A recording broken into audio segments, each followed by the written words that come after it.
4 3 2 और 1। अस्सलाम वालेकुम। अस्सलाम वालेकुम। वेलकम टू हस्तोनीस। हस्तोनीस ऑनलाइन लेक्चर्स के हवाले से हमारी आज दूसरी सिटिंग है। कल हमने सैयद कासिम जाफरी साहब के साथ पोइट्री की सिटिंग की थी और आज हम सैयद उदैर अब्दुल्ला कादरी के साथ फियर के बारे में, खौफ के बारे में उनके बयान का सुनेंगे। वो सैयद उदैर अब्दुल्ला कादरी साहब हमें खौफ के बारे में कुरानिक पर्सपेक्टिव और सूफी पर्सपेक्टिव बताएंगे। उसकी डेफिनेशन क्या है, उसके इम्प्लीकेशंस क्या हैं और उसको कैसे देखा जाता है। मैं दावत दूंगा सैयद उदैर अब्दुल्ला कादरी साहब को कि काइंडली वो अपना बयान शुरू करें। It's over to you Shah साहब। उम्मीद है कि हम ये सिलसिला जारी रखेंगे ऑनलाइन की सिटीज का, ताकि जो लोग आजकल घर बैठे हैं वो इससे मुस्तफीद हो सकें। जी आई एम रेडी। जी बिस्मिल्लाह, आप शुरू कर सकते हैं। अल्हम्दुलिल्लाह अल्हम्दुलिल्लाह वकफ़ा वसलामुन अला इबादिहिल्लज़ीना अम्मा बाद फ़अऊज़ु बिल्लाहि मिनश शैतानिर रजीम बिस्मिल्लाहिर रहमानिर रहीम। क़ाल अल्लाहु तबारक व तआला अज़्ज़ व जल फ़ी मुहकम किताबिहिल मुबीन अल कुरानिल हकीम बिस्मिल्लाहिर रहमानिर रहीम।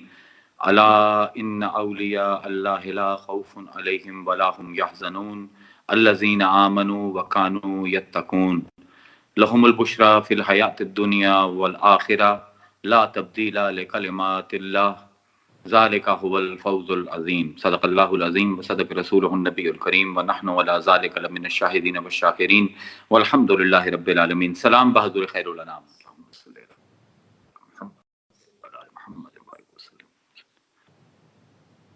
ये सबसे पहले तो जितने भी शुरका हैं जो भी इस लाइव फीड के ऊपर मौजूद हैं, उन सब के लिए नेक तमन्नाएं भी हैं और दुआ भी है कि अल्लाह ताला आपको इस आफत में अमान दे और हम सबको सब्र भी अता फरमाए और हम सबको ये हौसला भी दे और अपनी नुसरत भी अता फरमाए कि हम इस कठिन वक्त से गुजर सकें उस अंदाज से कि जिस तरह हमें कुरान की और हमारे रसूल की तालीमात हैं।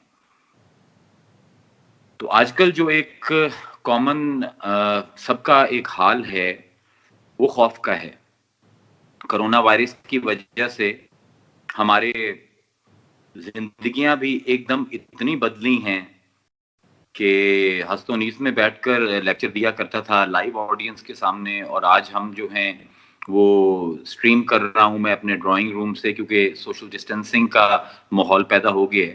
तो एक चीज तो जो मैं सबसे अर्ज करना चाहूंगा कि ये चीज हमें बताती है कि हम बहुत सिग्निफिकेंट भी हैं और बहुत इनसिग्निफिकेंट भी हैं।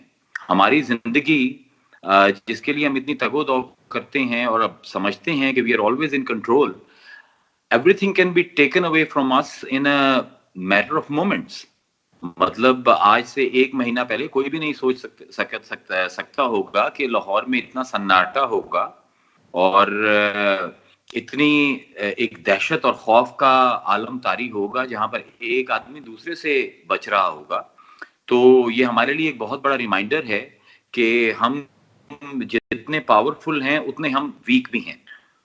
तो इसी खौफ को मैं आज एक्सप्लेन करूंगा इसको जिस तरह के साइकियाट्रिस्ट ने और साइकोलॉजिस्ट ने या साइकोथेरेपिस्ट ने इसको समझा है। और क्योंकि मेरा तो ये फील्ड नहीं है, लेकिन जहां तक मेरी मालूमात हैं, लोगों से बातें की हैं या जितना एक मेरा कम या ज्यादा मुतालिया है, तो उसमें एक तो इन पर्सपेक्टिव से मैं खौफ को समझाने की कोशिश करूंगा। और सबसे पहले मैंने कुरान की 3 आयात सूरह यूनुस से आयात नंबर 62, 63 और 64 उनकी तिलावत की, और मेरे ख्याल में ये बड़ी पर्टिनेंट हैं हमारे आजकल के जिस माहौल से हम गुजर रहे हैं इसको समझने के लिए। क्योंकि हम जब भी किसी हाल से गुजरते हैं तो सूफिया का ये शेवा है कि हमें उसमें से कुछ ना कुछ स्पिरिचुअल प्रोडक्टिविटी का पहलू जरूर निकालना चाहिए। तो अल्लाह ताला फरमाते हैं कुरान में कि अला इन्ना औलिया अल्लाह ला खौफुन अलैहिम वला हुम यहज़नून। अला जो है ये हरफ तंबीह है, खबरदार करने के लिए आता है। और हम तभी इस्तेमाल करते हैं जब किसी मकाम पर कोई खदशा होता है कि हमें नुकसान होगा या हम फिसल जाएंगे या उसको समझ नहीं पाएंगे।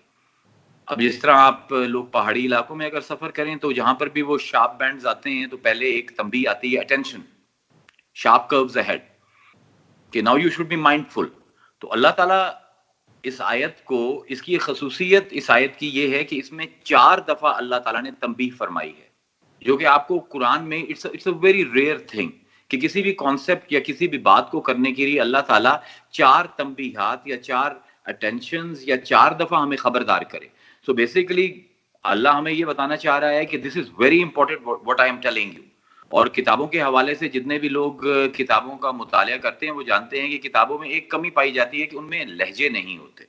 इसलिए जब भी अल्लाह ताला ने किताब नाजिल फरमाई है तो लहजे वाला कोई रसूल भी साथ भेजा है ताकि वो अवाम के लिए उस लहजे की भी एक्सप्रेशन दे, क्योंकि आप जानते हैं कि कम्युनिकेटिव थियोलॉजी में जितने लफ्ज इंपॉर्टेंट है उतना ही लहजा इंपॉर्टेंट है।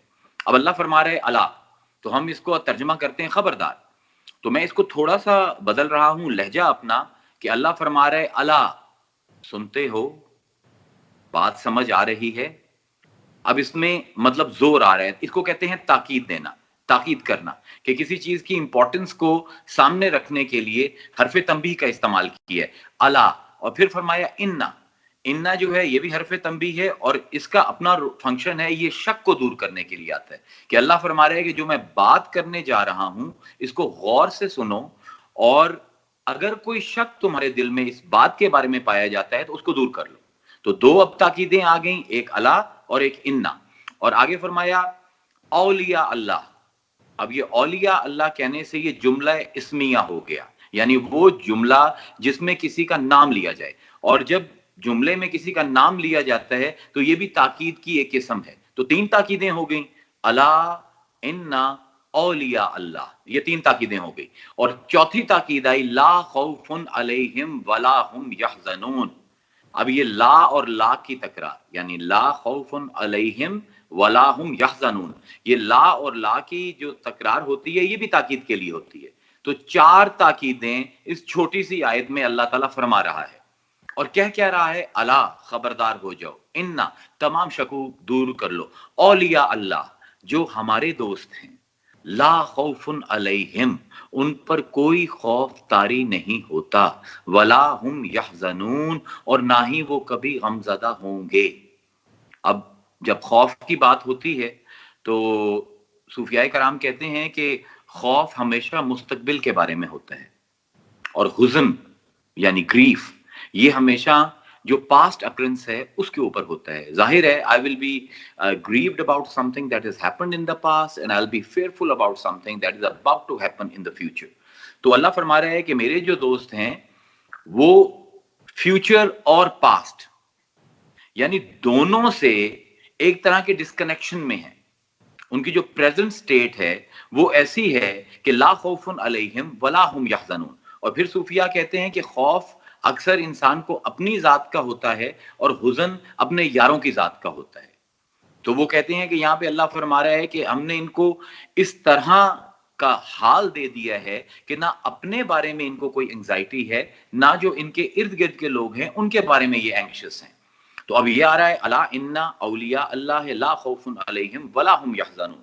अब ये टूल्स क्या दिए हैं अल्लाह ने इन औलिया कराम को, कि जहां पर ना उनको खौफ तारी हो रहा है और ना ही उनके ऊपर यानी फेयर और ग्रीफ से एक किस्म का टोटल डिस्कनेक्शन है। क्योंकि अल्लाह ने खौफ और हुज़न दोनों को यहां पर कुल्ली तौर पर इस्तेमाल किया है। ये नहीं फरमाया कि फला चीज का खौफ नहीं होगा, फला चीज का गम नहीं होगा, किसी किस्म का खौफ, किसी किस्म का गम, यानी दोनों को के बारे में एक एग्जेम्पशन दे दी है। अला इन्ना औलिया अल्लाह ला खौफुन अलैहिम वला हुम यहज़नून।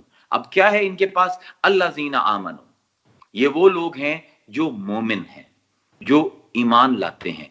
ईमान का मादा जो है अमन है, यानी they are very well anchored. अल्लज़ीना आमनू व कानू यत्तकून, और ये वो लोग हैं जो तकवा इख्तियार करते हैं। तकवे का लफ्ज़ विकाया से निकलता है जिसके 2 कॉनोटेशंस होती हैं, अपने आप को बचाना और दूसरों को बचाना, यानी अपने आप को दूसरों से बचाना और दूसरों को अपने आप से बचाना। तो बेसिकली जो हम कोरोना के इस टाइम से गुजर रहे हैं, यहां पर तकवा की ये डायमेंशन हर एक पर खुल गई है कि यानी मैं पहले हमेशा यही समझता था कि मेरा फरीजा ये है, मेरा सर्वाइवल इसमें है कि मैं लोगों से अपने आप को बचाऊं।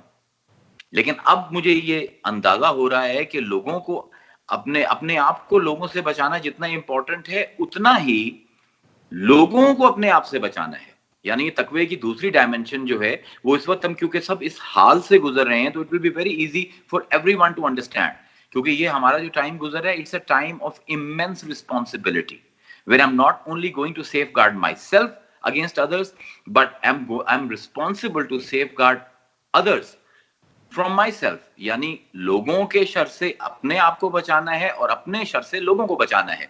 तो ये तकवे की वो डायमेंशन है जो मेरे ख्याल में हम आगे जाके डिस्कस करेंगे अगले लेक्चर्स में, ताकि हम यहाँ इस हाल में से कुछ स्पिरिचुअल बेनिफिट्स डिराइव कर सकें। अभी सिर्फ तर्जमा कर रहा हूं, अला इन्ना औलिया अल्लाह ला खौफुन अलैहिम वला हुम यहज़नून, खबरदार गौर से सुनो, बेशक जो अल्लाह के दोस्त हैं इन पर ना कोई खौफ तारी होता है, ना ही ये कभी गमज़दा होंगे। अल्लाज़ीना आमनू, ये वो लोग हैं जो मोमिन हैं, वकानु यत्तकून, सूफिया कहते हैं कि ईमान से यहां से मुराद है तस्फिया कल्ब, और यत्तकून से मुराद है तस्फिया नफ्स। ये सूफिया की तफसीर है, यानी ईमान का ताल्लुक मेरे दिल से है और तकवे का ताल्लुक जो मेरे ये आज़ा हैं और जो मेरी कैफियत हैं उनसे है। यानी अल्लाह फरमा ये रहा है कि इन लोगों के अमल, इल्म भी सच्चे हैं और अमल भी सच्चे हैं, क्योंकि जो मेरे जवारे हैं, जो मेरे आज़ा हैं, इनसे अमल का इजहार होता है, और जो मेरे दिल में है, जो मेरे कॉन्शियसनेस में है, वो मेरी आइडियोलॉजी है। तो अल्लाह फरमा रहा है कि ये इस स्टेज पर कैसे पहुंचे हैं कि जब ये लाखौफ हो गए हैं, लाहुज़न हो गए हैं, कि इनके अकायद भी दुरुस्त रहे और उन अकायद की रोशनी में इनके अमाल भी दुरुस्त रहे, यानी इनके इल्म और अमल के अंदर किसी तरह की कोई डाइवोर्स नहीं पाई जाती। जो इल्म है उसी पर अमल है। अब आगे फरमाया कि अब ये क्यों लाखौफ रहते हैं, उसकी आगे फर्दर एक्सप्लेनेशन अल्लाह दे रहा है अगली आयत में। लहुमुल बुशरा फिल हयातिद दुनिया, इस दुनिया में भी इनको खुशखबरी है। यानी ये वो लोग हैं कि वो जो जिस हाल में हैं वो हाल ही खुशखबरी का है। यानी खौफ क्यों नहीं तारी हो रहा है इन पर कि दे आर इन बशारत, लहुमुल बुशरा फिल हयात दुनिया व फिल आखिरा, इस दुनिया में भी बशारत है इनके लिए और आखिरत में भी बशारत है। बल्कि यहाँ पर मुझे याद आ गई सही बुखारी की एक हदीस, हजरत उमर फारूक रजी अल्लाह ताला अन, आप इसके रावी हैं कि अल्लाह ताला के हजूर ने इसी आयत के ज़िमन में इस आयत को तिलावत करने से पहले अल्लाह के औलिया का जिक्र किया और फरमाया कि क़यामत के दिन कुछ लोग होंगे अला मनाबिर मिन नूर, जो नूर के मिंबरों पर on the couches of light बैठे होंगे, और यार ना ये अंबिया होंगे ना ही शोहदा होंगे, और इनको देख देख कर अंबिया और शोहदा रश करेंगे। और इनका हाल क्या होगा, एग्जैक्टली वही जो आयत बता रही है कि हजूर ने फरमाया कि ला यखाफूना इज़ा अखाफन नास, जब लोग डर रहे होंगे क़यामत के दिन इन पर कोई खौफ नहीं होगा। वला यहज़नूना इज़ा हज़िनन नास, और जब लोग ग्रीफ में होंगे, पछता रहे होंगे, इन पर कोई पछतावा नहीं होगा, कोई खौफ नहीं होगा। तो here you can see there is a kind of continuity, और इसी को कुरान कह रहा है लहुमुल बुशरा फिल हयात दुनिया व फिल आखिरा, कि दुनिया में भी वही इनको बशारतें मिलती रही हैं जो आखिरत में, यानी दुनिया में भी ये बेखौफ रहे, बेहुजन रहे, और क़यामत के दिन भी मनाबिर नूर के ऊपर ये बेखौफ होंगे, ये बेहुजन होंगे। और फिर आगे अल्लाह ताला ने पांचवी ताकीद की कि ला तब्दीला लिकलिमातिल्लाह, कि हमने जो कह दिया है अब इसमें तब्दीली नहीं आएगी। यानी क़यामत तक कोई भी वली अल्लाह होगा, कोई भी अल्लाह का दोस्त बनेगा, तो उसको इस स्टेज से अल्लाह ताला बशारत भी अता फरमाएगा और उसको ला खौफियत और ला हुज़नियत, यानी freedom from grief and fear, और उसको खुशखबरी, the glad tidings in this world. ला तब्दीला लिकलिमातिल्लाह ज़ालिका हुवल फौजुल अजीम, यहां पर हुवा का इस्तेमाल बड़ा जरूरी है। फरमाया ज़ालिका हुवा, और यही है वो फौजुल अजीम। एक्चुअली दिस इज सक्सेस, असल में ये कामयाबी है कि तुम इस स्टेज पर पहुंच जाओ कि जहां पर तुम्हारा कनेक्शन अपने रब के साथ, उस डिवाइन किंगडम के साथ ऐसा हो जाए कि तुम दुनिया में रहो तो कोई खौफ ना हो, कोई गम ना हो, आखिरत के मैदान में हो तो कोई खौफ ना हो, कोई गम ना हो। यहां पर जो अब मेन इम्पिटस है वो खौफ के ऊपर है। तो हमें यहां पर समझना ये है कि खौफ कहते किसको हैं, व्हाट इज फेयर। और इस पर बहुत ज्यादा मबहस हैं, बहुत बहसें हैं, और I will try to pack them in 30, 35, 40 minutes. And I understand कि थोड़ा सा ये हैवी भी हो जाएगा, थोड़ा सा maybe it will be bit recondite, लेकिन अगर हम खौफ को नहीं समझ पाएंगे तो आगे हम मजीद ये जो बशारतें हैं और ये जो हाल जिसका अल्लाह ताला जिक्र फरमा रहा है, ये कभी भी हम पर खुलेगा नहीं। So the question is what is fair. It is one of the most primitive human emotions. क्या है खौफ? जब से इंसान इस दुनिया में है, इंसान खौफज़दा होता है। बट खौफ बजाते खुद क्या चीज है? It's a very important question. होता यही है, हम सब जो हैं, हम सब के अंदर पोटेंशियल भी पाया जाता है और हम खौफज़दा भी होते हैं अपनी जिंदगी में। लेकिन खौफ कहते किसको हैं? जब आप इसकी तहकीक में निकलते हैं तो आपको ये पता लगता है कि वो इमोशंस, वो फीलिंग्स जो हमारे पास ऑलरेडी हैं, हम उनसे कितने अनअवेयर हैं। तो ये हमें समझाता है कि हमारा अपना, अपनी हकीकत के साथ इस कदर डिस्टेंस है कि इवन फेयर को समझाना और इसको डिफाइन करना is not a joke, it's a very difficult thing, जो कि अभी आप समझ जाओगे। अब व्हाट इज फेयर? तो इसको टैकल करने के लिए जो मेरे ख्याल में सबसे आसान तरीका है वो ये है कि सबसे पहले हम ये देखें कि हमें क्या चीज खौफजदा करती है। So the question to everyone who is attending this is, what are you afraid of? Why is there fear in your life? कोई क्या चीज आपको खौफजदा करती है? अब इसके ऊपर हर बंदे की रिस्पॉन्स दूसरे से फर्क होगी। मतलब कोई यह कहेगा कि लॉस ऑफ आइडेंटिटी, कोई कहेगा लॉस ऑफ वेल्थ, कोई कहेगा लॉस ऑफ हेल्थ यानी सिकनेस, कोई कहेगा loss of love.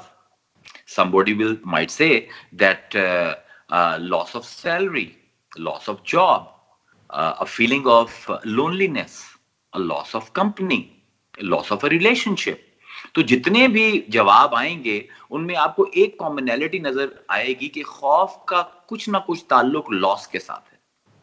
When I anticipate a loss, जब मुझे लगता है कि ये चीज मेरे पास नहीं रहेगी, कंट्रोल मेरे पास नहीं रहेगा, सेहत मेरे पास नहीं रहेगी, पैसा मेरे पास नहीं रहेगा, तो ये चीज मेरे ऊपर खौफ तारी करती है। अब और क्यों क्यों रिस्पॉन्सेस फर्क हैं? एक ही चीज सबका खौफ क्यों नहीं है? This is a very important question. कोई कह रहा है कि लॉस ऑफ आइडेंटिटी मेरे लिए खौफ है, कोई कह रहा है कि लोनलीनेस मेरे लिए खौफ है, कोई कहता है लॉस ऑफ हेल्थ मेरे लिए खौफ है, प्रीडोमिनेंट खौफ। वरना तो ये सब चीजें खौफ करती है, लेकिन प्रीडोमिनेंट खौफ। उसकी वजह ये है कि फेयर के मुकाबले में हमारे जो रिस्पॉन्सेज हैं उनको साइकोलॉजिस्ट दो हिस्सों में तकसीम करते हैं। एक को कहते हैं बायोकेमिकल रिस्पॉन्स और दूसरी को कहते हैं emotional response. I know it's bit dry, लेकिन ये एकेडमिकली हमारा खौफ के मामले में साउंड होना और टेक्निकली हमारा नॉलेज अच्छा होना बहुत जरूरी है। यानी दो ब्रॉड कैटेगराइजेशन हो गई खौफ की या फेयर की, कि whenever I am in fear तो इधर I will act in a biochemical responsive manner और in a emotional responsive manner. What is biochemical response? Whenever I have fear, my body reacts to it. आप देखोगे कि लोग जो हैं उनको पसीने आ जाते हैं, they have raised heart beat whenever they face fear. और फेयर जो है इसकी चार आप समझ ले खाने हैं इसके, इनको भी समझना यहां पर बहुत जरूरी है कि जब फेयर हमारे पर तारी होता है तो हमारी रिस्पॉन्सेज क्या क्या होती हैं। पहली रिस्पॉन्स को कहते हैं फ्रीज, दूसरी को फाइट, तीसरी को फ्लाइट, चौथी को फ्राइट। ये 4 स्टेजेस हैं, इनको छोटा छोटा मैं इंट्रोड्यूस करा देता हूं कि whenever you faced in a situation which is potentially threatening to you, तो सबसे पहला काम जो आपके साथ होता है, यू फ्रीज, आप छोड़ देते हो, and you focus on the object of fear because you understand I have to deal with it. तो पहला जो रिस्पॉन्स आपका आता है फेयर के सिलसिले में वो है टू बिकम फ्रोजन।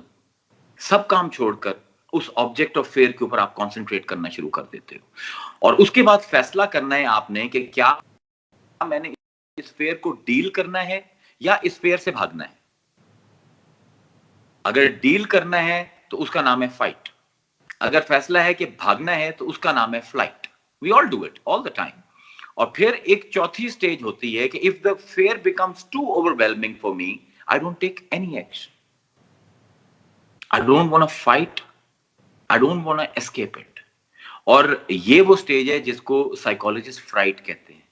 और जब ये स्टेज आप पर तारी होती है तो eventually you go into depression. अब ये मैं एक्सप्लेन कर रहा था दो ब्रॉड कैटेगराइजेशन और dimensions of the responses of fair. One was bio chemical response, वो तो ये है कि फिजिकली मैं रिएक्ट करूं whenever I am faced with fair. और दूसरी जो है दैट इज इमोशनल रिस्पॉन्स। अब emotional response is very subjective, it is very individual and it is very interesting. होता ये है कि why there is after biochemical response why do we even need this second category? उसकी वजह ये है कि जो ऑब्जेक्ट ऑफ फेयर है वो हर बंदे के लिए, जिस तरह मैंने कहा था कि हर जब आप लोगों से सवाल करेंगे कि व्हाट डू यू फेयर, तो आपको रिस्पॉन्सेज मुख्तलिफ मिलेंगी लोगों से। तो ये जो इमोशनल रिस्पॉन्स है टुवर्ड्स फेयर, उसकी वजह यह है, उसकी बुनियाद यह है कि ऑब्जेक्ट ऑफ फेयर एक हो, उसकी परसेप्शन जो है वो मेरी आपकी दूसरे लोगों से मुख्तलिफ होगी। उसकी what is the reason for it? The reason technically is that when I am afraid my body releases some hormones and some neurotransmitters, और या केमिकल रिएक्शन होता है मेरे जिस्म में। वो this chemical reaction is very close to the chemical reaction, और actually it is the same hormones are produced when I am afraid, when I am in a joyful situation. जब मैं खुश होता हूं, I am excited, the same hormones are released in my body. तो अब it boils down to your perception कि जो object of fair है वो तो वही आपको केमिकल रिएक्शन आपके जिस्म में कर रहा है जो एक्साइटमेंट का ऑब्जेक्ट कर रहा है। इसको मैं एक मिसाल से समझा दूं, maybe it will be a little tough to understand. इसको मिसाल से समझाते हैं कि fear of fall, fear of falling down, it's हर एक को गिरने से डर लगता है, लेकिन there are people who are called adrenaline junkies. आप उनको देखते हो कि वो जहाज पर चढ़ते हैं और 10-20 हज़ार फुट पर जाकर और दे जंप फ्रॉम द एयरक्राफ्ट। वही केमिकल रिलीज हो रहा है उनकी बॉडी से भी जो एक मेरे जिस्म से, जिसको के कोई ये एड्रेनलिन रश की तलब नहीं है, मेरा भी वही केमिकल रिएक्शन हो रहा है, मेरे भी वही हार्मोन्स रिलीज हो रहे हैं जो उस बंदे के जो कि अपना पैराशूट पहन के हवाई जहाज से जंप कर रहा है। एग्जैक्टली सेम केमिकल रिएक्शन हो रहा है, लेकिन उसकी और मेरी परसेप्शन में जमीन आसमान का फर्क है। मतलब मेरे लिए वही काम यानी गिरना एक्साइटमेंट का बायस नहीं होगा बल्कि फेयर का बायस है, जबकि दूसरा आदमी जो पैराशूटिस्ट एयरक्राफ्ट से जंप कर रहा है उसके लिए वही एक्साइटमेंट है एंड ही इज जॉयफुल। तो ये अगर आप अपनी इसको गौर करेंगे तो you will find lots of instances in your life जहां पर आप देखेंगे कि एक चीज जो एक को डरा रही है दूसरे को नहीं डरा रही। अगर आप देखें कि जो स्नेक चार्मर है, जिस आदमी का पेशा ही ये है कि उसने सांप पकड़ने हैं, मेरे लिए अगर मैं जा रहा हूं and I see a snake in front of me, तो it's very natural for me to take a flight, मैं उससे दौड़ूंगा। लेकिन जो स्नेक चार्मर है जब उसी सांप को देखेगा तो वो उसकी तरफ जाएगा और उसको पकड़ने की कोशिश करेगा। अब केमिकल रिएक्शन दोनों का सेम है, लेकिन जो इमोशनल रिस्पॉन्स है मेरी और उसकी, उसमें जमीन आसमान का फर्क है। तो अब फेयर जो है इसकी साइकोलॉजी को समझना बड़ा जरूरी है कि व्हाट कॉजेज फेयर। तो साइकोलॉजिस्ट कहते हैं कि 3 उन्होंने ब्रॉड इसकी भी कैटेगरीज की हुई हैं। There is instinctive fear, then there is learned fear and then there is taught fear. जो इंस्टिंक्टिव फेयर है, for example the fear of pain, हर एक दर्द से डरता है। why I'm afraid of pain? Because you know my survival, I somehow, मुझे ये पता है कि if the pain will be too much, I might not survive. तो मैं हमेशा जो है अपना जो भी चीज मेरे सर्वाइवल पर हिट करेगी मैं उससे डरूंगा। तो this is called instinctive fair. फिर है लर्न्ड फेयर। बाज़ औक़ात चीजों के साथ मैं नेगेटिव एसोसिएशंस कायम कर लेता हूं अपनी जिंदगी में। मुझे याद है मैं एक मूवी आई थी इन लेट 70s और अर्ली 80s प्रोबेबली, या मिड 80s में आई थी, जिसका नाम था jaws. And you all must have watched it. के वो in the ocean, you know, there is this, you know, shark which is a killer and it's killing humans and it's eating humans up, और बड़े gruesome से उसके scenes थे। तो मुझे याद है कि मैं फ्लोरिडा गया हुआ था, तो समंदर सामने था and I had to go and swim in it। लेकिन वो जो गलबा था, नेगेटिव एसोसिएशन मैं अपने जहन में वो जॉज मूवी की वजह से कर ली थी। तो मुझे यही लगता था कि मैं समंदर में दाखिल होऊंगा तो कहीं ना कहीं से वो शार्क मछली आएगी और मुझे खा लेगी। तो दिस इज लर्न, मतलब ये maybe there is no shark there, लेकिन मैं क्योंकि अब समंदर का जो इमेज है मेरे लिए वो नेगेटिव एसोसिएशन एक उसमें आ गई है, तो I will always be afraid of that. और तीसरा है टॉट, वो फेयर है जो टीच किया जाता है। इसमें हमारी सोसाइटी का बहुत अमल दखल है, क्योंकि मुझे याद है जब मैं अमेरिका गया था, आई वाज वेरी यंग, तो मेरे जहन में एक इमेज था, क्योंकि मदरसा और खानका, तो एक जहन में था कि the Jews are, you know, they are like very vicious people. तो मेरे जहन के अंदर लिटरेचर पढ़ पढ़ के मुझे लगता था कि जो ज्यूज हैं उनके सींग होते होंगे, and you know they have always this smirk on their face and they're willing to kill me all the time and they hate me। तो जब अमेरिका गया and I met Jews, तो मुझे पता लगा कि ये जो सारी एसोसिएशन थी ये तो सोसाइटी ने मुझे दी हुई थी। It was a taught fear. They were pretty decent people, in many manners actually more decent than me। तो ये जो आपका सोसाइटी है, और इसके हमने बड़े भयानक नताइज देखे हैं अपनी तारीख में। आपके जितने भी टायरेंट्स आए हैं जिन्होंने एथनिक क्लेंजिंग की है या जिन्होंने रेशियल डिस्क्रिमिनेशन की है, उनका ज्यादातर जो फेयर होता है वो that is a taught fair. तो अब जब हम इसको चॉक डाउन करते हैं फेयर को, तो एक क्वेश्चन जो बड़ा इंपॉर्टेंट आता है खौफ के बारे में, वो ये है कि वेदर फेयर इज गुड और इट्स बैड। हमारे पास ये दो कैटेगरीज हैं हम सबके जहन में कि डरना क्या अच्छा है या बुरा है। So the answer is it's mix of both. Because खौफ के साथ आपको जो एक प्रॉब्लम होती है, खौफ की रेंज है ना, एक there can be a fear which is slight and then there can be a fear which can be paralysing. लेकिन जो भी फेयर की कंडीशंस हैं उनके साथ आपको एक अनईजीनेस, एक अनकंफर्टेबल आपको फीलिंग डेफिनेटली आती है फेयर के साथ। तो should I abandon fair in my life? That is the question. तो हमारी, अगर हम अपनी आबाओ अजदाद की जिंदगियों को अगर पढ़ें या अपनी जिंदगी को भी देखें, तो actually fear is my ally as well. मैं सड़क पर जा रहा हूं, एकदम से झाड़ियों के अंदर कोई सरसराहट होती है और मैं एकदम चौकन्ना हो जाता हूं, मेरा सेरोटोनिन लेवल हाई हो जाता है, जिस्म में केमिकल्स रिलीज होते हैं, हार्मोन्स रिलीज होते हैं। तो इज इट गुड और bad? I would say it's good, because it is making me alert to the situation, it is making me prepare for the situation। तो वो लोग जो ये कहते हैं कि फेयर हमारी जिंदगी में होना ही नहीं चाहिए because it makes me uncomfortable, तो उनके लिए अर्ज ये है कि जिस तरह हमारे घर हैं, तो we have security alarms in our houses, there are people who have installed security alarms and they have a very annoying sound। जब वो बजर बजता है, जब अलार्म बजता है, तो it's very uncomfortable। लेकिन वो अलार्म क्यों है? ताकि कोई चोर आपके घर में ना आए।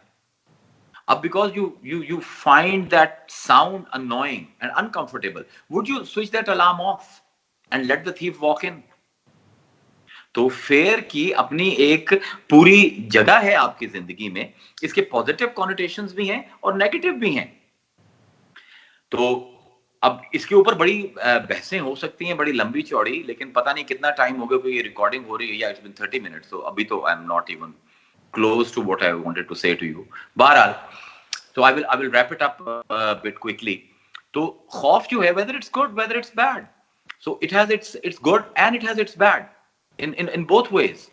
तो जिस तरह मैं अलार्म अपना उस अनॉयंस के बावजूद उसको मैं ऑन रखूंगा ताकि वो बड़े डेंजर से मुझे बचा ले, तो I think this annoyance, this being uncomfortable is worth it. या जिस तरह अब आजकल कोरोना वायरस का अटैक है, तो उसमें to be careful and be cautious and be mindful, ये फेयर है जो मेरा मुहर्रिक बन रहा है, फेयर मेरा मोटिवेटर है कि मैं सोशल डिस्टेंसिंग करूं, लोगों के साथ हाथ ना मिलाऊं, उनके करीब ना जाऊं, तो it is a good thing. बल्कि इसके ऊपर मुझे याद आ रहा है कि Thomas hob, he is a philosopher western, बहुत बड़ा फलसफी है, उन्होंने पूरी जो सिविल सोसाइटी की फलसफा है वो उसी पर कायम की है।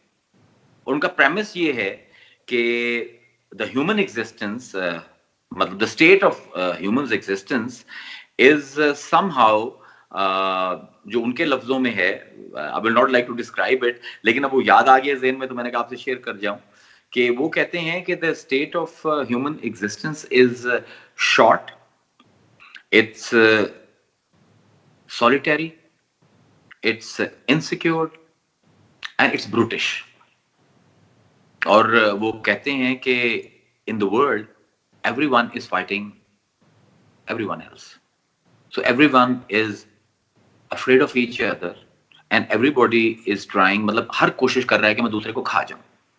तो वो कहते हैं क्योंकि हमारी हालत ये है, तो we must move towards a civil society। और जितने भी एजेंट्स हैं सोसाइटी के, they should give up their power to one government और वन स्टेट। यानी उनके मुताबिक जब तक हमारे पास पावर रहेगी, कंट्रोल रहेगा, हम उस कंट्रोल को और पावर को अपने फेलो ह्यूमन बीइंग्स की डिस्ट्रक्शन के लिए इस्तेमाल करेंगे।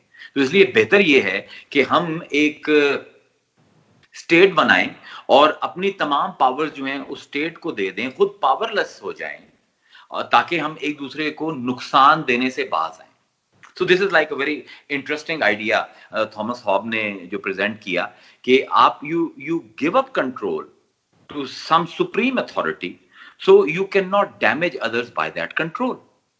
उसके अगेंस्ट एक आर्ग्यूमेंट हो सकता है, और बड़ा वैलिड आर्ग्यूमेंट वो होगा, कि if we want to avoid fearing each other, और हम अपने तमाम जो कंट्रोल्स हैं जो कि फेयर पैदा कर रहे हैं, उन सबको एक गवर्नमेंट को दे दें, तो even that government will become fearsome, वो खुद एक टायरेंट बन जाएगी गवर्नमेंट। तो I think the Thomas Hobbes would answer in affirmative कि या that is the point, you know, to take control from you and to give it to a sensible supreme authority, ताकि आप एक दूसरे को डैमेज ना करो। This is the exactly the point that he is trying to make, but at the same time हम ये भी देखते हैं कि fear is not all positive। मतलब एक तरफ से तो fear positive है, कि जिस तरह मैंने अभी लेक्चर देना था, तो एक fear था कि यार 7 बजे मैंने ऑन लाइन होना है, तो मैंने कपड़े शपड़े पहने सुबह से, क्योंकि आजकल वो हमारे क्वारंटीन के दिन चल रहे हैं, तो you know we don't care about combing the hair और वेयरिंग सूटेबल ड्रेसेस, सारे बड़े ही वो जंकी मोड में हम आए हुए हैं। लेकिन उस फेयर ने मुझे, it become a motivator and it let me do it. आप भी देख लें कि आप एग्जाम्स आते हैं तो आपका फेयर मोटिवेटर बनता है to make you work more, to become more productive, to focus more. So fear is good in this sense, but at the same time we will see that fear can be very paralyzing at the same time। और इसी के ऊपर एक Frank नाम के एक फलसफी गुजरे हैं, according to him fear was a mind killer। वो कहते हैं कि अगर किसी आदमी को डरा लो, तो fear जो है उसको रैशनल प्रोसेस रन ही नहीं करने देगा। अब वो जिस चीज से डर रहा है, वो उसको जो भी हुक्म देगा, वो चाहे रैशनल है, इररैशनल है, मॉरल है, इमोरल है, you will and up doing it. तो ये मतलब डिबेट जो है दोनों तरफ से बड़े दलाइल के साथ आ रही है। तो when you say that, or when I say that we should become fearless, so probably it doesn't mean that I should exit all fear, बल्कि इसका मतलब ये है कि I should select कि मैंने कौन से वो प्रोडक्टिव फेयर्स हैं जो मेरे अंदर होने चाहिए, और वो नॉन प्रोडक्टिव फेयर्स जो हैं मैं अपने से दूर करूं. अभी मैं कुरान की बात नहीं कर रहा, I'm just talking about psychology और सोशियोलॉजी के ऊपर बात कर रहा हूं. तो दोनों मॉडल्स आ रहे हैं. अब एक जो क्वेश्चन फेयर के मामले में बड़ा इंपॉर्टेंट है, और मेरे ख्याल में अभी तक it has not been clearly answered, वो ये है कि whether fear is an emotion और इट्स अ फीलिंग. और उसका जवाब पूरी तरह इसलिए अभी तक नहीं आ रहा क्योंकि साइकोलॉजिस्ट ने बेसिकली, आपके क्लासिकल साइकोलॉजिस्ट हैं, उन्होंने फेयर को एज एन इमोशन ही आइडेंटिफाई की है. लेकिन अगर हम इस पर थोड़ा सा गौर करें तो हमें नजर आएगा कि ये बहस जो है वो इसलिए हो रही है क्योंकि इमोशन क्या है, फीलिंग क्या है, इसकी भी समझ अभी तक हमें पूरी तरह नहीं है. What is emotion, what is feeling? Urdu में इमोशन के लिए मैं लफ्ज जज्बात इस्तेमाल करता हूं और फीलिंग के लिए लफ्ज एहसास इस्तेमाल करता हूं, लेकिन एहसास कहते किसको हैं और जज्बात कहते किसको हैं? सो this is a very tricky, it's a very slippery ground. और जब तक मुझे ये समझ नहीं आएगी कि इमोशन इन इटसेल्फ क्या है और फीलिंग इन इटसेल्फ क्या है, तो मैंने फेयर को प्लेस कहां करना है मुझे वो भी समझ नहीं आएगा. So what is emotion? So I think इसको अगर आप देखें, स्टैंडर्ड जो डेफिनेशन है इमोशन की, वो क्या कहती है? वो कहते हैं कि it's a psycho physiological biological mental states expression. I know it's a bit tough. मुझे भी जरा टाइम लगा इसको समझने में कि क्या है इमोशन. कि whenever I am confronted with a fearful stimulus, कोई भी ऐसी सिचुएशन आती है जो मेरे लिए खतरा है, तो my mind releases some hormones and neurotransmitters. इनको हम ज़बान में अब तो सब लोग जानने लगे हैं, सब लोग इंटरनेट के ऊपर भी सर्च करते हैं और हमारा वो मालूमात का ज़ख़ीरा बढ़ता जा रहा है. तो आप देखेंगे कि केमिकल्स हैं ब्रेन के, सेरोटोनिन है, ऑक्सीटोसिन है, और आपका डोपामीन है. ये चंद एक केमिकल्स हैं या हार्मोन्स हैं जो मेरा ज़हन रिलीज करता है, और न्यूरोट्रांसमिशन होती है whenever I am confronted with a fearful situation. तो वो न्यूरोट्रांसमिशन किस तरह होती है कि मेरा जो लिम्बिक सिस्टम है, there is this distinct network between my limbic system, my back and my prefrontal cortex. एक नेटवर्क पूरा जा रहा है, और जब भी whenever there is a chemically और मतलब केमिकल या इलेक्ट्रिक उसके अंदर पल्स आती है या स्टिमुलस आता है, तो उससे I feel afraid. So emotion is when there is a stimulus there, और उस स्टिमुलस की वजह से मेरे अंदर कुछ हार्मोन्स या न्यूरोट्रांसमीटर्स रिलीज हों. तो इमोशन की हमेशा जो है उसका ताल्लुक बहुत ज्यादा होगा मेरे जिस्म के साथ. और जो फीलिंग्स हैं, technically speaking, I am not saying कि this is the conclusive definition. जो मुझे आज तक समझ आया मैं वो बयान कर रहा हूं, और जाहिर है मेरा ये फील्ड भी नहीं है तो maybe I am wrong, लेकिन जहां तक मुझे समझ आए. और फीलिंग्स जो हैं they are basically the results of emotions. यानी इमोशन इज जो आपके हार्मोन्स और न्यूरोट्रांसमिशन हो रही है, न्यूरोट्रांसमीटर्स आ रहे हैं, उनकी वजह से इमोशंस आ रहे हैं, और उन इमोशन को मेरा जहन जिस तरह इंटरप्रेट कर रहा है वो मेरी फीलिंग्स हैं. I hope it's not too cumbersome. यानी आप इसको किसी और अगर आसान मजीद करना चाहें तो आप ये कह सकते हैं कि जो इमोशन है दैट इज द ओरिजिन, और फीलिंग जो है वो उसका इफेक्ट है. और दूसरा ये है कि आप ये कह सकते हैं कि emotions are short term and very intense, and feelings are long term and not as intense as emotions. या फिर आप यूं भी कह सकते हैं कि जो इमोशंस हैं they are psycho physiological biological processes, and you can say कि जो feelings हैं they are my subjective analysis of emotions. तो अब fear इमोशन है या फीलिंग है? मेरे लिए वो दोनों है, मेरे लिए दोनों है. क्योंकि जब साइकियाट्रिस्ट या साइकोलॉजिस्ट बात करते हैं तो जो मैंने सुना है उनसे और यही सुना है कि देर always talking about a conscious fair and unconscious fair. तो मैं उन दोनों को फिट करने लगा हूं यहाँ पे। So what is conscious fair? मेरे लिए जो कॉन्शियस फेयर है that is emotional, that is emotion. मतलब जो आपका कॉन्शियस, इसको हम कह सकते हैं कि conscious emotional response to a fear जब होती है तो उसमें माय बॉडी इज इन्वॉल्व्ड। मेरे केमिकल्स रिलीज होते हैं, मेरे अंदर वो इलेक्ट्रिक और अपना हार्मोनिक चेंजेस आते हैं and my body reacts to it.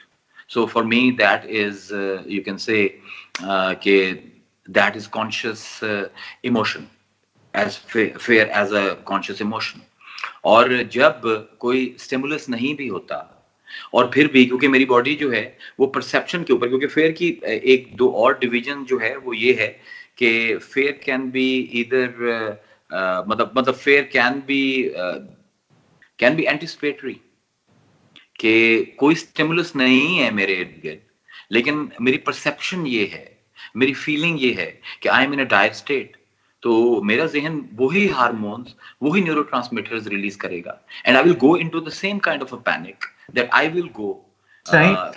इसको हाँ जी, यस, बैक ऑन।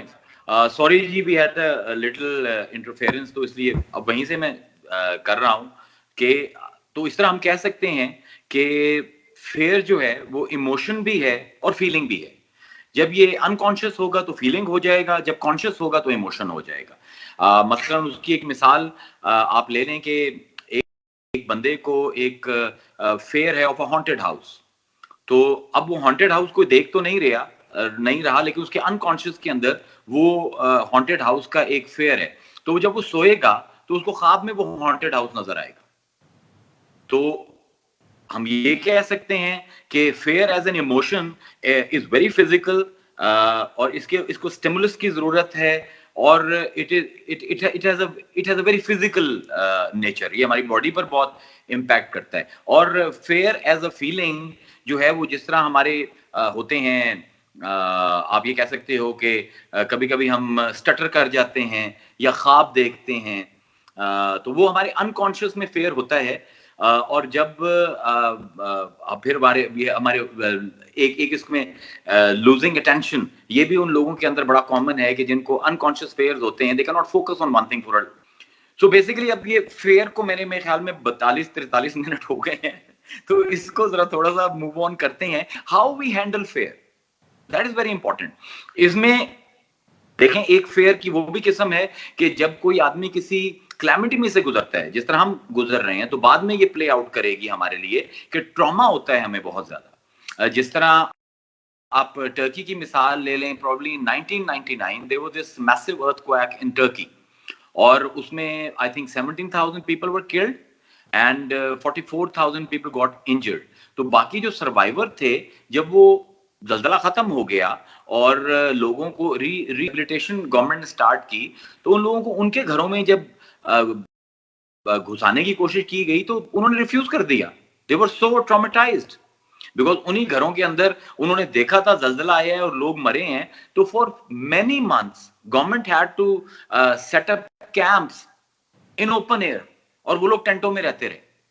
तो ये ट्रॉमा की भी बड़ी शदीद किस्म की फेयर के साथ हमारे अंदर लिंकेज है। अब how do we handle it?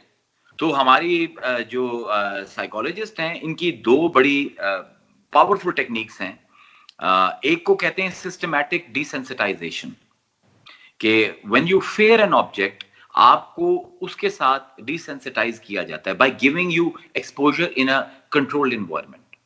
मसलन अगर फर्ज करें मुझे I have a fear of snake, तो जब मैं साइकोलॉजिस्ट के पास जाऊंगा तो पहले सेशन में वो मुझसे सिर्फ सांपों की बातें करेगा। I will feel uncomfortable, but because there is no snake in front of me, I will be okay with it. अब ये आहिस्ता आहिस्ता आपको डिसेंसिटाइज किया जा रहा है। दूसरे सेशन में जाऊंगा तो प्रॉब्ली वो मुझे तस्वीरें दिखाएगा सांपों की कि ये देखो, and you know, I know they are not living snakes, so I will gain more confidence and I'll be okay with looking at their pictures.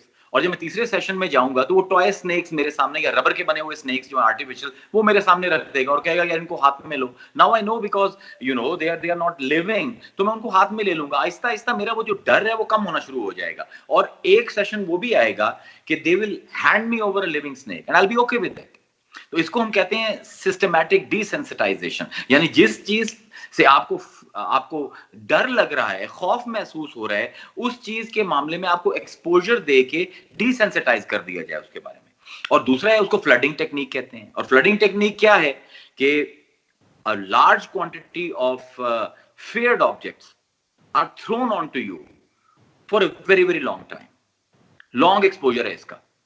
और इसका इन्वायरमेंट क्यों ये कंट्रोल्ड होती है, और आपको वो सारे जो feared objects हैं वो सारे आपके इन्वायरमेंट में होते हैं, and then you understand after an hour or two that I'm okay even with these things around me, and then you overcome your fear. इसको फ्लडिंग कहते हैं. It's a dangerous technique but it works very quickly. ये खानकाहों में आज से 1000 साल पहले से ये टेक्निक्स शुरू हुई थी, जिनको अब दोबारा वेस्ट ने भी अब अपनी साइकोलॉजी में हिस्सा देना शुरू कर दिया और साइकोथेरेपी में हिस्सा देना शुरू कर दिया. फ्लडिंग भी हो रही थी और आपकी सिस्टमैटिक डिसेंसिटाइजेशन भी हो रही थी. अब I would like to spend a little time on Stoics, because fear के लिए स्टोइक्स का फलसफा कम से कम मेरे लिए बड़ा पसंदीदा है. और Stoics were some people who kind of didn't agree with the idea of fear. I mean, they agreed that we have fears, but they would endure fear. और जिस तरह के एपिक्टेटस का बड़ा मशहूर कॉल है कि उसने कहा था कि the main concern of the philosophy is to listen to soul's cry and make sense of things. So those things are not the objects who can cause us fear or grief. यानी फलसफे का काम ये है कि वो लोगों को चीजों की हकीकत दिखाए ताकि उसके मतलब इनकम आती है, हम उससे डरते हैं. बिकॉज बेसिकली स्टोइक्स जो हैं वो कंट्रोल के ऊपर बहुत बात करते हैं. We can not control, we fear them the most.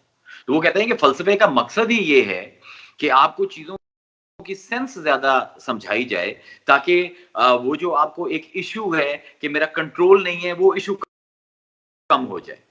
तो इसमें मुझे बल्कि सेनेका और एपिक्टेटस ये दो बड़े उनके समझ लीजिए गुरु हैं स्टोइक फलसफे के. तो एपिक्टेटस कहता था, इट्स वेरी इंटरेस्टिंग कि वो कहता था कि हम basically what is problem with us, why are in such a miserable state. वो कहता था because we are trying to control things that are not in our control. मतलब मैं उन चीजों को कंट्रोल करने की कोशिश कर रहा हूं जो मेरे इख्तियार में ही नहीं है. मसलन वो लिखता है या कहता है कि I am generally trying to control what other people think about me. So what happens is that I curb my own original thinking and most of the space in my mind is taken by other people. और मैं ये pretend करता हूं कि मुझे पता है लोग मेरे बारे में क्या सोच रहे हैं. And it's very pertinent. अगर आप अपने सोशल रिलेशनशिप में देखोगे तो अक्सर रिलेशनशिप तबाही इसी वजह से होते हैं कि अपना सोच की बजाय हम दूसरे की सोच रहे होते हैं. तो उसका जो फलसफा था स्टोइक्स का या इसका सेनेका के मुताबिक we should let go of it. I should be more concerned about me. और वो कहता है कि जितना, बल्कि उसके बड़ा जबरदस्त स्टेटमेंट है कि वो कहता है कि we generally we suffer in our imagination more than we suffer in reality. यानी जो मैं इमेजिन कर रहा हूं वहां का जो ये कैद खाना है, जो जहन्नुम है, ये बहुत ज्यादा है उस सफरिंग के मुकाबले में जो एक्सटर्नल में पाई जाती है. तो ये स्टोइक्स हमेशा ये मशवरा देते थे कि आप लोग जो हो आप कंट्रोल कर सकते हो अपनी नीयत को, अपने एक्शन को और अपनी फीलिंग्स को. You have no control over others. तो आपके लिए यही काफी होना चाहिए कि आपने एक अच्छी इंटेंशन के साथ एक अच्छा अमल अच्छे प्रोसेस में रन कर दिया. It should be enough for you and you shouldn't care कि अगले इसके बारे में क्या सोचेंगे. और इसमें जो स्टोइक्स की मुझे जो बात बहुत ज्यादा करती है कि दे हेटेड एक्सटर्नैलिटीज. और उनके लिए कोई भी डिपेंडेंस किसी भी एक्सटर्नल के ऊपर Actually, it was the very reason I find myself in a fearful state. यानी उनके मुताबिक जो भी चीज मुझे मिल रही है बाहर से, जो मेरी अपनी नहीं है, वो मुझसे छीनी जा सकती है. यानी whatever can be given to me can also be taken away from me. तो अगर मैं उन चीजों के साथ, उन एक्सटर्नैलिटीज के साथ जुड़ जाऊंगा, उनके साथ अपना रिश्ता और ताल्लुक कायम कर लूंगा, तो अब मेरे साथ प्रॉब्लम ये होगी कि जब वो चीजें मुझसे छीनी जाएंगी, तो मुझे खौफ होगा कि छीनी ना जाएं, और जब छीनी जाएंगी तो मुझे ग्रीफ होगा. So it's a beautiful way of understanding it. They were always talking about lowering your expectations or actually having no expectations with any external. और वो उनका जुमला मुझे अभी तक याद है, बहुत पहले पढ़ा था कि affair starts with you and ends with you. इसका बाहर की दुनिया से कोई ताल्लुक नहीं है. और वो कहते थे कि जितना ये जो तुम्हें खबत है कि फलां चीज मुझे मिल जाएगी तो मुझे खुशी होगी, और छिन जाएगी तो गम होगा. वो कहते हैं सबसे तुम्हारा जो मतलब है कि you are not focused on yourself. तुम समझते हो कुछ चीजें मुझे मिल जाएंगी तो मुझे उससे जॉय मिल जाएगा, और अगर वही चीजें छिन गई तो मुझे ग्रीफ मिलेगा. और जब तक वो चीजें मतलब मेरे पास हैं और मुझे उनके छीने जाने का कोई एक वहम पड़ गया है, तो दैट इज माई फेयर.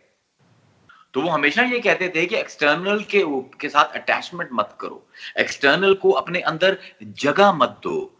और बल्कि मुझे सेनेका की एक स्टेटमेंट एकदम याद आ गई कि उसने कहा था कि it is our imagination that colours our experiences. It is our opinions that color our experience, and the intensity is more than actually what the experiences are in themselves. यानी जो मैंने अपना ओपिनियन का कलर दे दिया अपने experience को, वो अब जो जहन्नुम मैंने अपने अंदर क्रिएट कर लिया, वो जो खौफ मैंने तारीक कर लिया, अगर वो चीज मेरे सामने आ जाए तो शायद मुझे इतना खौफ ना लगे. तो उनके एक बड़ी इंटरेस्टिंग टेक्निक थी which I would like to share with you because we are running out of time. और उसको वो कहते थे negative visualisation. It's very interesting technique. और नेगेटिव विजुअलाइजेशन क्या है कि आप अपने आप से सवाल करो कि what I fear the most. मतलब अगर आपको लगता है कि मैं जॉबलेस हो गया या मैं बीमार हो गया, तो ये अगर आपका खौफ है, तो वो कहते थे कि आप अपने जहन के अंदर एक इमेजिनेशन क्रिएट करो कि मैं बीमार हो गया हूं, मैं जॉबलेस हो गया हूं. यानी इंटरनली मटीरियलाइज दोज फियर्स. और उससे एक तो आप डिसेंसिटाइज हो गए, और दूसरा आप प्रिपरेशन स्टार्ट कर दो कि अगर ये हुआ तो मैं क्या करूंगा. तो अकॉर्डिंग टू सेनेका के only those things hit us hard for which we are not prepared. अगर वो कहता है कि अगर आप प्रिपेयर्ड नहीं हो तो एक बिल्कुल इनसिग्निफिकेंट चीज भी आपके अंदर टेरर और फेयर इनकलकेट कर देगी. और अगर आपने प्रिपरेशन थोड़ी सी भी की हुई है, तो जब वो चीज आएगी तो it will be always be in a familiar zone. It is lack of familiarity which frightens us, which cast fear in us. तो स्टोइक्स हमेशा, अब उसके ऊपर उन्होंने पूरी बहस की है सेनेका ने कि आपका सबसे बड़ा फेयर जो कॉमन है that is fair of death. तो वो कहता है कि क्या ये तुमने जिंदगी खुद अपने आप को दी है? वो कहता है नो, इट्स बोरोड. और उसका मशहूर स्टेटमेंट है life is loan. And it's an unbelievable statement अगर आप गौर करें कि ये उधार है जो किसी ने हमें दिया है. तो जिसने दिया है वो ले भी सकता है. So they wanted what in their words was called preferred indifference. कि आप प्रोसेस के साथ इन्वॉल्व हो, नियत आपकी ठीक होना चाहिए.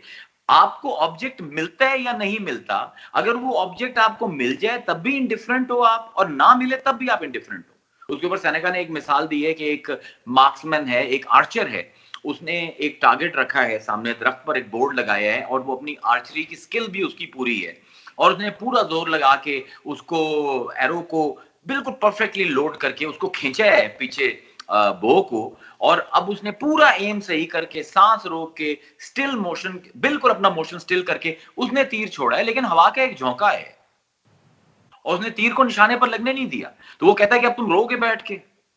वो कहता है नहीं, you should be only concern कि तुम्हारी स्किल पूरी थी, तुम्हारी नियत ठीक थी, तुमने अमल भी ठीक किया है, अब आगे लगता है या नहीं लगता, you should have preferred indifference toward.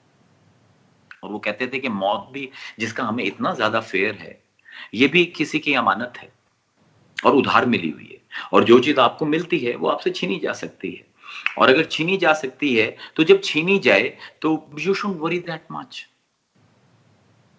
तो मेरे ख्याल में ओह ये तो टाइम हो गया हमारा। बहरहाल I hope it was not very complex.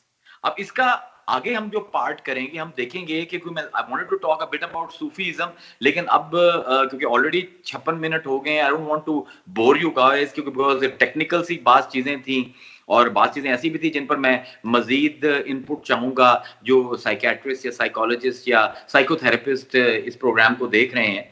मतलब बेसिकली मेरे लिए फेयर को डिफाइन करना बड़ा जरूरी था, और जो जो हमारे पास मॉडल्स मौजूद थे फेयर के हवाले से जितने मुझे मालूम थे वो मैंने आपके सामने रखे हैं। सूफीज का फेयर का मॉडल बिल्कुल फर्क है, क्योंकि आप ये देखोगे कि उनको बशारत ही ये दी गई है, अला इन्ना औलिया अल्लाह ला खौफुन अलैहिम वला हुम यहज़नून, इन पर खौफ तारी नहीं होता। खौफ के ऑब्जेक्ट जरूर आएंगे लेकिन इन पर तारी नहीं होंगे। और एक फेयर का एक बहुत बड़ा एलिमेंट है कि fair gives an opportunity to become a hero. आप जितने भी हीरो हिस्ट्री में देखेंगे, they were heroes in a fearful situation. If there is no fearful situation, there cannot be any hero. तो अब ये जो हमारा fearful situation है, इसमें we all have this potential to become heroes. तो it's not all bad.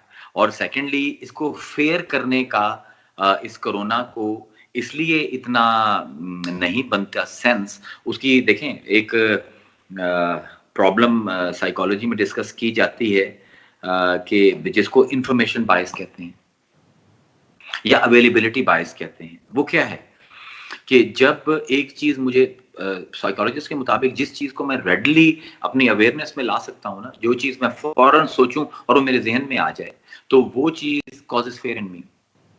अब अगर आप सोशल मीडिया को देखो तो हर 10 सेकंड बाद कोई ना कोई मैसेज आ रहा है कोरोना का मैसेज आ ही जा रहा है, वीडियोस आ रही हैं डेथ की और मीम्स आ रही हैं, तो it is not very readily available. अब I am in a overload. ये प्रॉब्लम है कि हमें एक वो बायस बहुत ज्यादा आ रहा है, इंफॉर्मेशन बहुत ज्यादा आ रही है, लेकिन हमें जरा समझना ये पड़ेगा कि इससे डरने की इतनी जरूरत नहीं है। डर तब होता है जब आप किसी चीज के बारे में कुछ कर ना सको। इसमें आपने क्या करना है, आपने सोशल डिस्टेंसिंग करनी है, आपने तहारत के ऊपर आपने ज्यादा फोकस करना है, and we will sail through it. So there is nothing to be afraid of. ये प्रोसेस जो है ये हमारे हाथ में है और we will get through it. लेकिन अब अगले लेक्चर में हमें ये जो ला खौफुन अलैहिम वला हुम यहज़नून है, इसके ऊपर फोकस करेंगे इंशाल्लाह। और I hope it was fruitful, it was informative और किसी को ये फेयर को समझने में मदद देगा। अब मैं आपसे इजाजत चाहूंगा। व आखिरु दावाना अनिल हम्दुलिल्लाहि रब्बिल आलमीन।